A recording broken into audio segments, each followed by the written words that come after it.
ఈరోజు ప్రణయ్ కేసు విషయంలో నల్లగొండలో వచ్చినటువంటి తీర్పు ఏదైతే ఉందో ఆ తీర్పు ఒక నేరస్తులకు ఒక కనువిప్పు అనేది కలగాలి, కనువిప్పు కావాలి. ఎందుకంటే మా బాబు ప్రణయ్ హత్య జరిగినప్పుడు ఇదే చివరి హత్య జరగాలని చెప్పి జస్టిస్ ఫర్ ప్రణయ్ అని చెప్పి చాలా మేము పోరాటం చేశాము. కానీ ఆ హత్య తర్వాత కూడా చాలా హత్యలు జరగటం అనేది జరిగింది.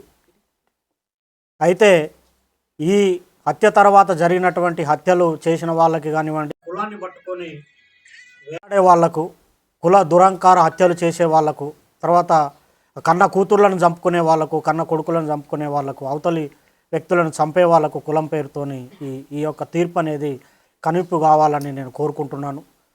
వాస్తవంగా ఈ ఇన్సిడెంట్ తర్వాత మీ అందరికీ తెలుసు, చాలా లాస్ అయిపోయాం మేము. ఇప్పుడు మాకు కొడుకు లేకుండా పోయాడు, అమృతకి భర్త లేకుండా, తర్వాత నా మనవనికి తండ్రి లేకుండా పోయాడు. తర్వాత మారుతిరావు ఆయన అమృత ఫాదర్ ఆయన కూడా సూసైడ్ చేసుకున్నాడు. తర్వాత ఈ ఇందులో ఉన్నటువంటి 7 మందికి ఆ సుభాష్ శర్మకి ఉరిశిక్ష, తర్వాత మిగతా 7గురికి 6 మందికి జీవిత ఖైదు విధించడం అనేది జరిగింది. వారి కుటుంబాలు కూడా బాధపడుతూ ఉంటాయి. కాబట్టి ఎవరైతే ఈ సుపారీలు తీసుకొని హత్యలు చేసే వాళ్ళకి ఇది ఒక కనువిప్పు కావాలి. ఏదన్నా ఉంటే మాట్లాడుకోవటం కానివ్వండి, సమస్య పరిష్కారానికి సామరస్యంగా చేసుకోవాలి తప్ప మేనేజ్ చేయొచ్చులే, వాళ్ళకి అంతో ఇంతో డబ్బులు ఇవ్వచ్చులే, మేనేజ్ చేయొచ్చులే అని చెప్పి చంపడం అనేది కరెక్ట్ కాదు. ఈ కేసు విషయంలో మమ్మల్ని కూడా అనేక రకమైనటువంటి ప్రలోభాలు పెట్టినప్పటికి కూడా మేము ఎక్కడ లొంగకుండా న్యాయం జరగాలి, ఈ హత్యతోని మిగతా కుల హత్యలు ఆగిపోవాలని చెప్పి మేము పోరాటం అనేది చేయటం జరిగింది. 6.5 సంవత్సరాలు మేము ఎదురు చూసాము న్యాయం కోసం, మేము సాక్ష్యం చెప్పి.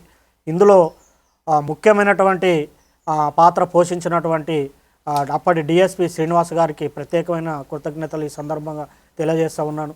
ఎందుకంటే సారు ఐఓగా చాలా గొప్పగా ఆ కేసును పకడ్బందీగా, చాలామంది మమ్మల్ని అన్నారు ఎందుకు కేసు లేట్ అవుతుంది, ఛార్జ్షీట్ లేట్ అవుతుంది, ఏదో జరుగుతుందని. కానీ సార్ మీద మేము నమ్మకం పెట్టుకొని ఉండటం వల్ల లేట్ అయినప్పటికి కూడా ఒక పకడ్బందీ 200 పేజీల ఛార్జ్షీటు, దాదాపు 100 మంది సాక్షులను పెట్టి ఛార్జ్షీట్ వేసి గట్టిగా కేసును పకడ్బందీగా చేశారు. తర్వాత దానికి సహకరించినటువంటి ఎస్పీ రంగనాథ్ గారికి కూడా ఈ సందర్భంగా ప్రత్యేకమైన కృతజ్ఞతలు తెలియజేస్తూ ఉన్నాను. సార్ ఆధ్వర్యంలో మంచి టీము సుభాష్ శర్మను ఆ రోజు వెళ్ళి పట్టుకోవటము, తర్వాత నిందితులందరినీ పట్టుకోవటం విషయంలో కూడా సారు అనేకమైనటువంటి